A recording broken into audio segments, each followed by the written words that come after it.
Now we'll head out to the Flathead Valley, a vast wilderness covering a wide swath of southeastern BC and stretching into Alberta and Montana. It is rich in wildlife and natural beauty, but it's also rich in natural resources like coal and gold, and the province has made no secret of its interest in exploiting those resources. But now, a group of international scientists from UNESCO says mining development in the area would be a disaster on both sides of the border, and there should be an immediate and permanent ban. The controversy over the Flathead River Valley, a wilderness gem tucked into the southeast corner of BC, has been going on for decades.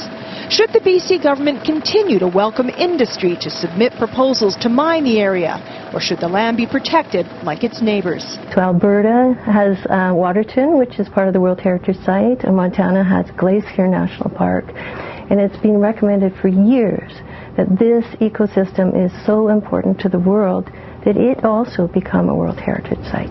The BC government concedes that the Flathead, one of the richest ecosystems in Canada and home to the largest inland population of grizzly bears in North America, is precious. And yet the threat of mining continues to hang over the valley. All I can say right now is that it is allowed right now, and that the area, the Flathead Valley area is pristine. It is recognized internationally for the diversity of the wildlife and plants in that area. Which is why, last September, the United Nations sent a team of scientists to the Flathead Valley to assess the potential damage if, for example, Klein Mining is given the green light to level this enormous mountain with an open-pit coal mine.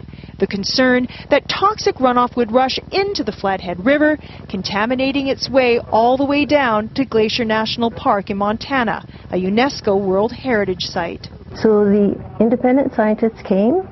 They flew over the area in helicopters, they hiked in the area, they talked to officials on both sides of the border. And then they have recently released their report and their recommendations. That report has been shared with governments on both sides of the border, but won't officially be released until the World Heritage Committee meets in Brazil this July. But according to the Chief of International Affairs for the U.S. National Park Service, it confirms the concerns we've had for some time, that mining in the Canadian Flathead would be a threat to the outstanding universal value of the World Heritage Site. What does the BC government think of the United Nations report? My staff are reviewing that report, and at the end of the month we should be forwarding our comments back to the Canadian government. What environmental groups like the Canadian Parks and Wilderness Society have long hoped for is this. Is this area in green to be a national park and part of the World Heritage Site? This area here, which is the Flathead River watershed, to be no mining, no industrial development. And then this area in brown here that goes all the way up to the Rocky Mountain Parks, we'd like to see that as a corridor so the animals can go back and forth between the national parks in the United States and the national parks in Canada. All the United Nations World Heritage Committee can do is strongly recommend that Canada comply with their recommendations.